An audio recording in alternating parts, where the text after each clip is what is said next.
How we doing, everyone? Welcome back to another edition of NASCAR's DFS, NASCAR DFS Pick Show. I am your host, TK Nation 47, joined with Mega Road 31. Happy Easter, everyone. Welcome to the breakdown for the Bristol Dirt race tonight.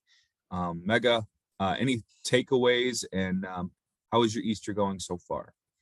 Good. It was an early morning. I'm a part-time pastor, so I had a 7 o'clock service. So one down and one to go. So, but we want to get this video shot in between. Appreciate that. Yeah. Last week we got one of our loyal viewers, and not going to reveal the name because we don't want all his buddies hitting him up for money now. But 155 down a contest after watching our video and brought in like almost 1.2K. So I mean, woo, really nice return on investment. Thanks for reaching out. Appreciate you watching the videos, and that's why we're here. Glad we could help. So awesome stuff. Yeah, I was happy to see that last weekend.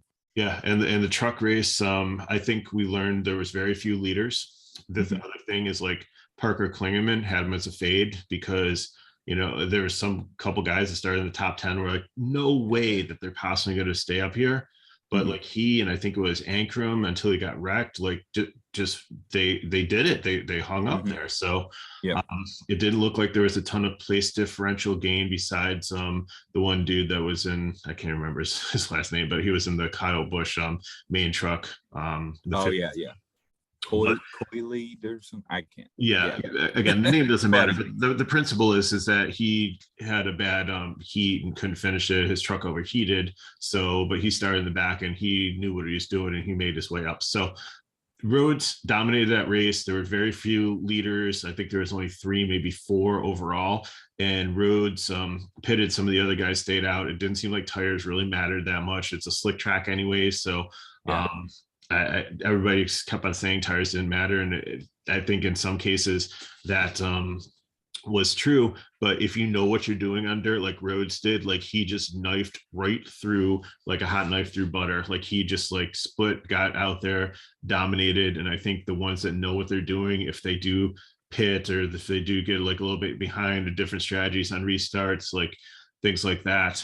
The one thing I was going to ask you, TK, I didn't get a chance to look this up. They did like I forget what they call it, but when they pitted, like everybody kept their position, like they weren't timed or anything. You could only get gas and tires in the truck series at a certain period. You could pit other times during caution, but you could only take, like, I believe at the stage breaks is the only time you could get fuel and tires. I didn't get a chance to see if Cup's going to do that or not, but that really kind of changed things up because strategy wise. So some people no track position changes through breaks, and now that might be through stages. I can't imagine they're doing that during cautions.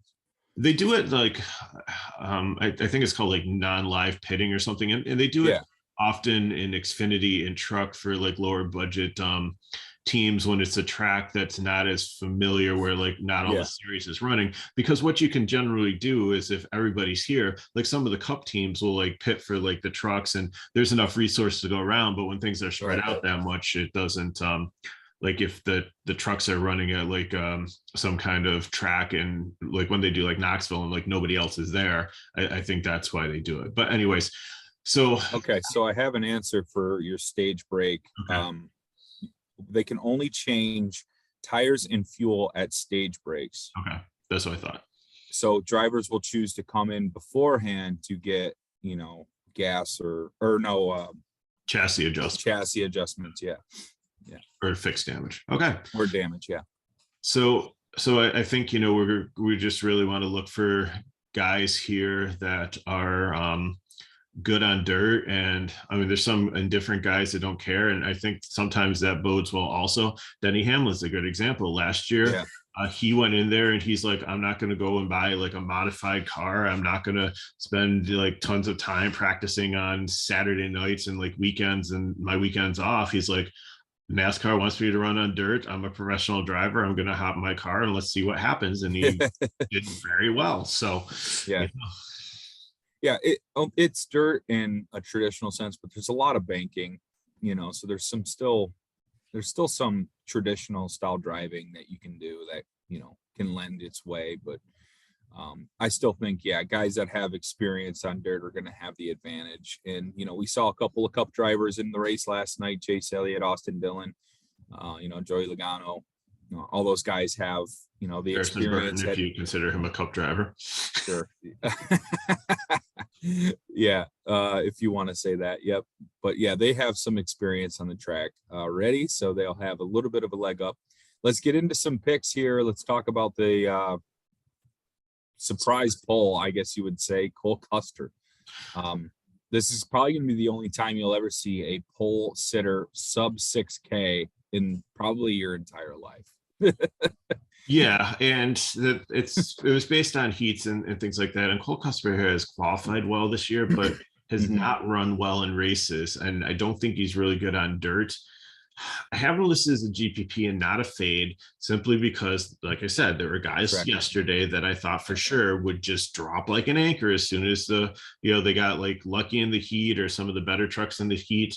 Because the way they're paired and stuff, you could have had like all the stud drivers in like one, and the way they're going to break down is it's going to like separate them throughout the field. But then you could have like all scrub drivers in the heat, and then somebody's going to rise to the top of that and have like a better time because they don't have as good competition. So I think that's kind of what happened with Cole Custer here. He's been fast and run in qualifying each year, but when the actual race comes, he doesn't do well. So I have him listed as a GPP just in case for some reason he gets out there and leads the first stage break.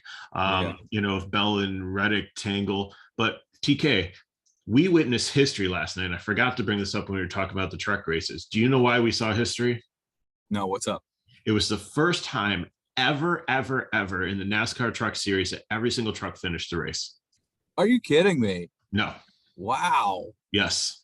So there was no attrition last night. Now, I'm not going to say that there isn't, and there was a lot of carnage in this last year. And again, I don't know how these Goodyear tires are going to perform on this track on dirt. You would think that maybe it would be better because they wouldn't be like heating up and cutting down as much, just with a different surface and the composite bodies. It's potential that, there were a couple yellow flags. two trucks got stuck together. That I think we witnessed history on that one too, because we never had to see like a car run into another car and not be able to be separated without it took them 6 minutes with the wrecker and crowbars and stuff.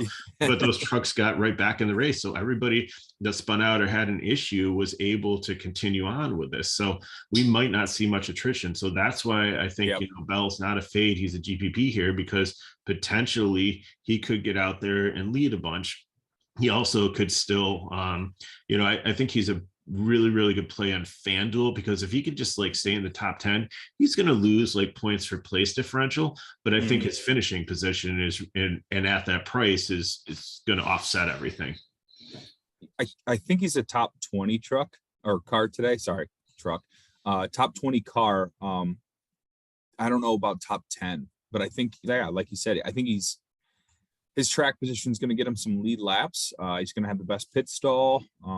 He's going to have some of those things working for him. I think he could score points. I don't think he's a total loss. And if he surprises, like you said, he's going to be in a GPP winning lineup if he can finish in the top 5. So it's sub 6K. I can't ignore it. And I'm going to have a little bit of them, just not a whole lot like I was expecting to have.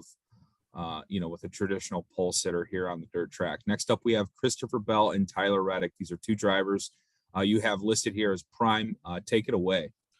I think a lot of people are going to have Larson as like their prime, but I'm going Bell and Reddick. Bell has seemed to a lot of dirt experience, has done really well here, looked really good. And Reddick, I think, looked at like one of the fastest cars in practice. I think people are going to start with their lineup with Bell and Larson. I'm going to save a little bit, and I'm going to go with Reddick here. Okay. I like that theory. And only because, like, what does Reddick like to do? He likes to ride the wall. And if you watched last night with Rhodes and all the trucks, the better, cleaner dirt was up top, and those that could run up there were able to pass than those that are trying to dive bomb the bottom, where it kept on getting run over and there was really not as much traction. So I think that bodes very well for Reddick, and I think that he is going to be a surprise here. The other thing is that when we get down towards the bottom, I think a lot of people are going to try to jam Denny Hamlin in their cash lineup for place differential there. And again, he did well last year, and I think he just didn't do well in the heats, and he's down. His practice times are better than where he qualified. And if you're trying to put him in with Haley, or not with Haley, with Larson and Reddick, you're going to end up playing like Haley and JJ Yaley, and you're just going to be punting Corey LaJoy.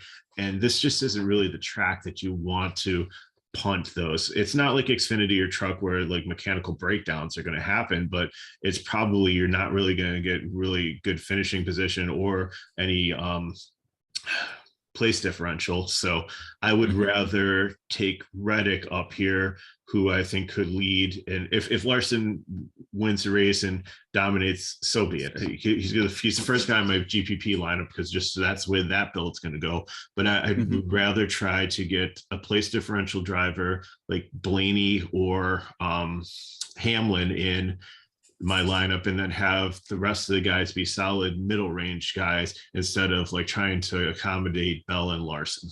Yeah, I think Bell is going to be the very popular option here to a dominator as far as early on in the race. I think people are going to overlook the Custer idea and think, okay, Bell, the better driver on dirt. He has like the Chili Bowl experience for the race down there in El Dorado as well. When they were doing midgets, he always kind of follows Larson wherever Larson goes on these dirt tracks, in the midweeks. So I think Bell is going to be the very popular option, especially, even if they do play Larson. I think you're right. They'll play both. And so I think Bell could be like one of the highest home plays at the slate. That could always warrant GPP fade, mentality when you're talking about the pure chalk.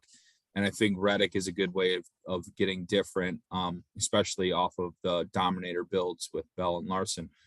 Briscoe looks to be sandwiched in between all of this. He also does a little bit of dirt track racing. I think he's a really strong play, and I think everyone's going to overlook him because of the other three drivers we're talking about here, up here.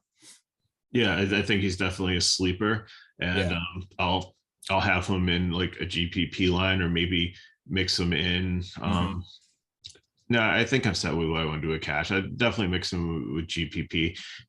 And like I said, he's been on fire this year too, but then again, he can be a heartbreaker. So I don't feel like his floor is good enough, especially paying 9,800 if I don't think that he can get out and lead. And I think the other three have a better percentage chance to do that. So that's why he's GPP. Yeah, and I think people are going to be scared to pay that kind of price tag for him. I could see a low-owned Briscoe. I think I'm going to be in on him for GPPs. Next up is Kyle Larson, 11-2, the highest driver on the slate. We know all about Kyle Larson's history on dirt track racing. Last year was kind of a disappointment for him. I think it was here, right? Didn't he have an early wreck? Yeah. And kind of just crushed everybody's. Yep, he was uber chalk, definitely. Yeah. Yep. So could be redemption story for him. I know he loves the dirt. He doesn't love the windshields on the car. Made that pretty clear in his in-week interviews and everything. And hopefully NASCAR can do some kind of different strategy with. He's cooled off a bit too, like with overall form also. So I just I think he's got to be. He could be a good cash block in your cash lineups. He could also be a good way of getting off of him for a 2v2, but he's going to be a really high owned driver. Absolutely. Yeah. So gonna have him. Any love for Haley and Dylan? No, but then again, like I said, with like Custer, and like I said, I think these guys fall under the Parker Klingerman and Taj Majeski, or whatever Majeski's first name is. Apologize, Mr. Majeski. Ty. Yep. Okay. But I think that's the thing. Like, it's potentially that they could hang around here, but I do think that you do have some really good drivers that are starting a little bit further back. That, again, like I said, the way the heats were, like in the way they divided it up based on the heats, guys got artificially pushed down. It's not like everybody qualified at the same time like a normal, and you'd have a better representation of like the truck speed and everything. So that way I feel that maybe they end up in top 15, which isn't bad at their price point, but I think they're fades because I don't really think that they can hang on. They're not really known for dirt driving. Yeah, they did have some good practice times. some good lap averages as well. But 6th and 7 is kind of too high for me. And maybe one of these guys has an opportunity to hang around in the top 10. I don't think both do. So I don't know. Maybe I'll play one a little bit. Maybe Haley. I'm not sure. I might be the fade is the right move. And we're just a little messed up from the truck race in our. But in context, you have like Todd Gilliland at 5,400. I like him much better. Yeah. Starting 23rd and did well like in the truck race last year. So exactly. I would like prefer him over that. So. I had him circled. That's good. I'm glad we brought that up. All right. Yeah. So I'm going to try to stick to the same strategy we had for the truck race and just hope this time it works. That might be my strategy. Alex Bowman. Here, some Hendrick cars. Chase Elliott drove last night. Any love for 48 and 9? Elliott did decent last night. Around the top 10 for a while. Yeah. And Logano did also, like he's right below there. So I know we skipped over Bowman. I think Bowman's a GPP. He could be a wild card. Either way, again, he's not like super great on dirt, but he's a good race car driver, but he's always vanilla. He's just always kind of there at the end, always has potential to win, but I don't think this is the arena where that's like more likely. But I do believe, as I said in the Cup video, one of the things to look at is if you really can't compare dirt, then look at high tire wear tracks. Look at Atlanta, look at Homestead, look at, and the one Sonoma, is it? No, that's the road course. The Auto Club one. So, looking at those tracks, like Bowman seems to be decent on high tire wear tracks. So he might be able to top 10 this, get up to the top 5. So GPP, I'd rather, play Reddick over him. Yeah. So, and Elliott and Logano, like they're going to rotate into my GPP lineups, because with the GPP lineups, I would rather play in this price range and a little bit below, like getting in like Hamlin and Blaney and William Byron. Yeah. But I think it's just going to be a general rotation between all those 10K guys, not starting in the top 5. And, in the 20 max, I think just rotate these guys through. It doesn't make logical sense to put like Elliott and Logano in the same line. You really just want to pick like one of them, or go mid-range, because like I know we're jumping all around here, but like let's loop Kyle Busch in here also. I think he's not a dirt driver, he hates it, but his aggressive style bodes well here. So like he and Bowman are only $100 off. You've got your choice. Do you go like align with like balance and take like Briscoe and Bowman and Busch, and like guys that are up there that have could potentially, again, if there's not much place differential, then they have good finishing upside potentially here. Could probably get ahead of like Haley and Dylan, and maybe even Custer. So like maybe there's 3 points built in right there. Or do you take these like 10K guys and then your bottom guys are a little bit more suspect? I could see that strategy playing out. I think for me, I'm going to have more Bowman than Kyle Busch. Alex Bowman had some pretty good lap averages in final practice. I believe he was 3rd on the list. Joey Logano too, 5th, after running in the heats. He won it last year. Yeah, he performed pretty well, and I'm going to have Joey Logano on any on some rosters heading into tomorrow. Not sure about Kyle Busch. Like you said, he doesn't really like it, and I didn't see anything jump out on the page for me during practice times. Now, what are we going to do with Austin Dillon? He looked bad. He looked bad in the truck race last night. He didn't look good in the heats or any of the qualifying. Yeah, PPP, but he might be a fade, especially at the 7.4. I think I can do better with salary. Exactly, and I don't see him finishing higher than 12th either. Like, I feel like he's right there where his upside is already. Drop down $200 and you get Eric Jones like right below him. I think that is definitely the better play. Which I don't see Dylan being cash. Yeah, I could see updates here. I could see Dylan, finishing somewhere inside the top maybe 18, but that's like the highest I think he could finish, and that doesn't really do much for me starting 12 at that price tag at 74. Next up is Kurt Busch at 6,900. Any experience? I'm sure there's experience. He did the race last for, night. He was one of the commentators, and he was kind of wishy-washy on it. It's like, yeah, hope we do. He didn't inspire confidence in me listening to him speak about, his car and driving in this race today. Like sometimes, like when those guys do the Xfinity or the truck race, like you can see like they're optimistic or they're very excited about it. And he's right. I mean, it wasn't indifferent. Like he seemed like to embrace this type of racing, but I just don't think the price is good, but he just hasn't had a ton of speed this year. So he's just kind of there. Like I think, he finishes in the top 20. If he's the last man you land on, perfect. He's got experience. But yeah, I'm like you. I think I like the next two drivers here, Eric Jones and Chris Buescher. Yeah. I'm gonna go, instead of Dillon and Busch, go with Jones and Buescher to be guys in this top, 12 to 15 that are gonna propel themselves forward a little bit into like the 10th or 11th place and be some solid value plays right there. So we're both in on Jones and Buescher. Yep, absolutely. Buescher, I think, can be very, very good sleeper, and that 6,600 is a very sweet spot to build, put in your cash lineup. Agreed. Next up, we have Ricky Stenhouse Jr. Prime is a surprise for me. Go ahead and talk about Ricky. He's really good on dirt tracks, and he has aggressive style. He did well last year, and again, he's just kind of down here in 16th just because of who was in his heat. So, at 77 is not a bad price tag. I think he's going to be very popular, and I think he is probably the lowest driver. There's only one driver starting below him that I think actually has win potential in this race today. Wow. Would that be Eric Jones? Below him. Oh, gotcha. Below him. Yes. That would be Ryan Blaney.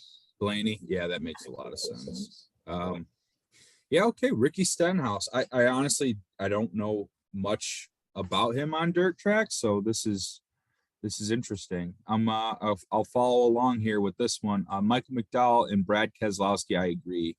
Not guys I was going to play today. Yeah, Brad still has people missing from his team. He's just really still has the milk carton kids on the on the team.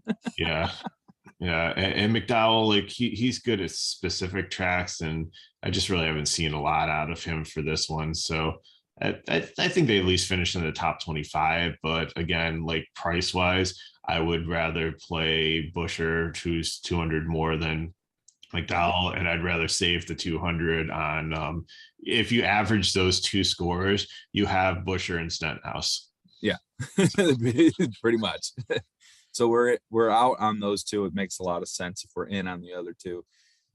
William Byron here at 10K. Looks like he's going to be, I think he would be pretty popular. He's not too expensive compared to Logano and Elliott. He gets a little bit of place differential. He's in a lot of form. I think he's the only driver to win 2 races this year. So yeah, William Byron, I could see it. You can't simulate dirt racing though. No, and that's the thing is, like, I think that's why you're going to see Elliott and Logano be more popular, just because they ran the truck race. They got a little bit more practice here, real time in this, because NASCAR, this isn't the same dirt track as last year. The weather conditions are completely different. And I think NASCAR learned a lot when they rebuilt it for this year to try to take out some of the issues that they had last year. So I think Byron will do well, but at 10K, I think you can play him in cash, but you're going to have to eliminate somebody else. So, right. I really don't want to make the sacrifice, but I just wanted to leave the door open in case somebody does. But I don't think we can chase a ton of place differential here. And there's better plays for just a little bit cheaper that have even more upside for place differential, just because who is ahead of them. I honestly would rather play Chase Briscoe at 9,800. Yeah.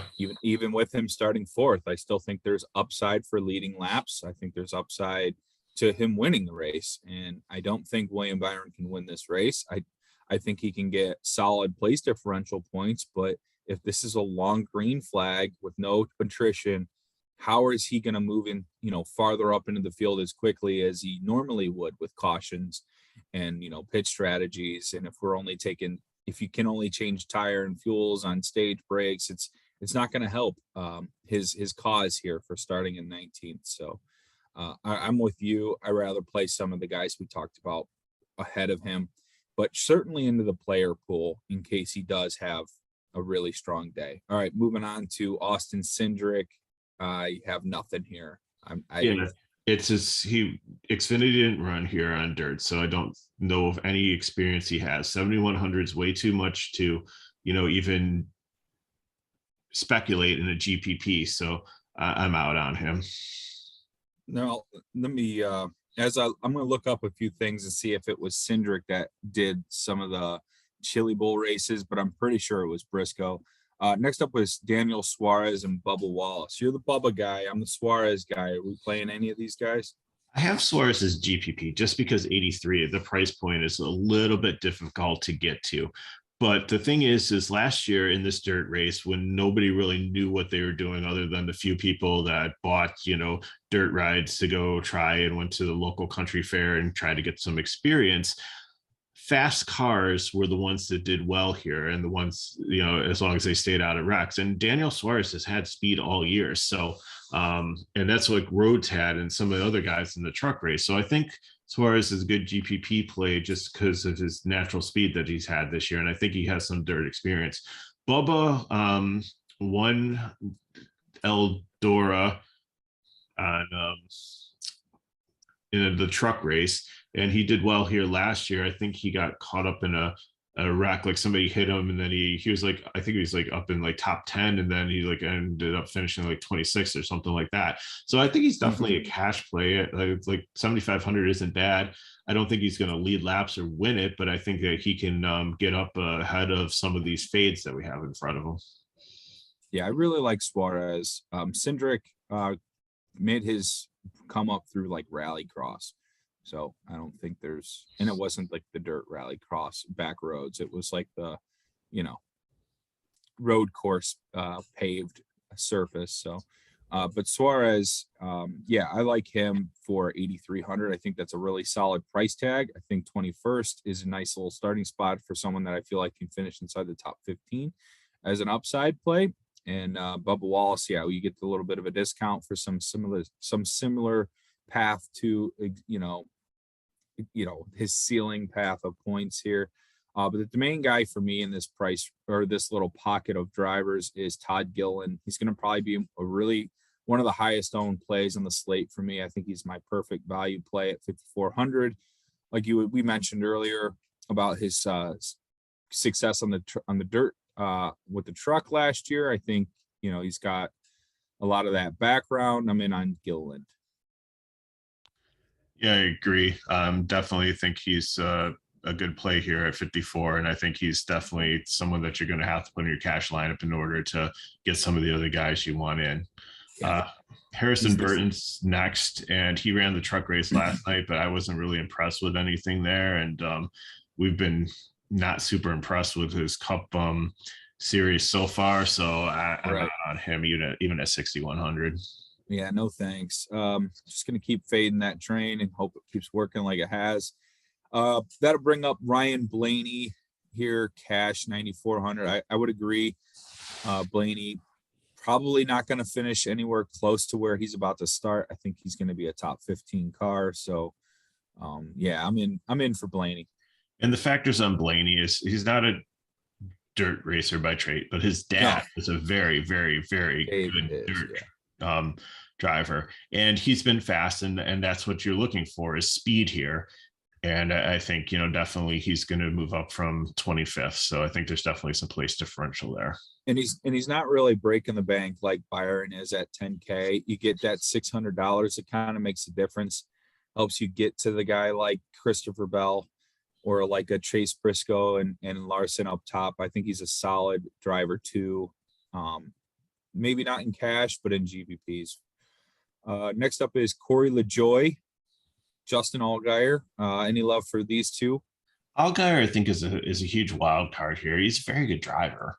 Yeah, I'm playing him. I always play LaJoy. Yeah, LaJoy, no, he's better on like a 1.5 or a longer track. He's not really good at short track. So GPP, just for, you might need the price, but I think he's more a borderline fade. Algar, I think, is very interesting just because, but I'm not sure. This team has a Berg. Yeah, they have mostly road course drivers. I think they're setting up for, I mean, there are some like short track road course principles in this, um but Algar is good on tire wear. Like he was good at the old Atlanta and stuff. Of course, like he's driven so many years that like the Kevin Harvick theory, like you're going to be good somewhere at some point in your career if you race long enough. But I think he's a sleeper here. Not one of my favorite sleepers, but I think there's some upside with him. Right. Next up is Noah Gragson and JJ Yaley. Beard Motorsports for the 62 on Gragson and MBM for JJ Yaley. Probably going to feel the same on this. I actually like Grayson here, and I have him as a cash play because the Beard car hasn't been horrible, and like he's got a mullet, so it fits in really well with dirt track racing. It's gotta. But no, Grayson is a very talented Xfinity driver, and again, his aggression reminds me a lot of Stenhouse, and I think he does have a little bit dirt experience. So I think, if you're looking for somebody in that range, of course, Gilliland's going to be the my pick over him, but if you need somebody else in the 5K range, he's my second favorite driver, I think. So Beard Motorsports doesn't do anything that they don't feel like they can have a shot at having a top 10 car in. Like they're really good on super speedways, and if they're bringing a dirt track car to a dirt track race, I imagine it's going to be good. So I could, for that principle alone, I could like Noah Gragson. I don't think they'd waste their time. This is a really small mom and pop shop team, but they do have good results, with a decent driver here. So I'll play Gragson, not playing Yaley. Now we have a couple of Cup drivers that are usually qualifying a lot better. Let's start us off with Martin Truex Jr. at 96. He almost swept last year. He won the truck race, really surprised us there. Nobody, I think, saw that Yeah, coming. I remember that. And then almost won the Cup race too. And he has been off this year a little bit. I don't know if it's like adjusting to the new car or just what's going on with that. I'm not like totally out on him, but I wouldn't be out on him today. But I think there is some place differential. I don't think he's going to get up there and like lead this race at any point. But I think, he's one to look at for place differential. Like I still like Blaney and Hamlin over him, but I think he would be like third. Yeah. And he could actually garner a lot more ownership because of the starting position, because of the history last year. But the new car has not been kind to Truex so far. Definitely going to be in the player pool. Not sure about single entry GPPs. I think I'm going to try to fade his ownership and get better on, someone like Blaney or Bowman or something like that in that price range. Almirola at 68. I can't think of a single time Almirola has been on dirt except for last year's races. This is a trap, I think. And I think he's going to have high ownership just because he's the cheapest of the place differential people recognize the name. Right. It's a GPP, but it's almost fade for me on that one. Yeah, I just, when I think of dirt, I don't think of Eric Almirola. So, and I could be missing some kind of history here, but I'm with you. I can't think of it, and I'm not going to probably play Almirola at that kind of ownership. You know what I mean? Right. Like if we're talking about a lot of guys that are going to have a lot of ownership, they have to be the right pick here for me to be able to be in the lineups. Harvick, I believe he did the dirt track race last year for the trucks. Yeah. He's Marshawn lynching it. He's here so he doesn't get fined. Right. Yeah. He's probably just turning laps today. Yep. Going through motions. Ross Chastain is interesting. I really like that at 85. 44 projected points. I like that projection. I think that's not solid. A projection. That's his average. His average. Yes. Yeah. So that's going to be, he's going to be probably considered in my cash builds. Yeah. I don't know. I just kind of, worry about his aggressiveness here, that he rubs somebody the wrong way and it turns him, especially having like such veterans around him like Harvick and Hamlin and Truex. If he gets a little bit too pushy, I think they just boot him.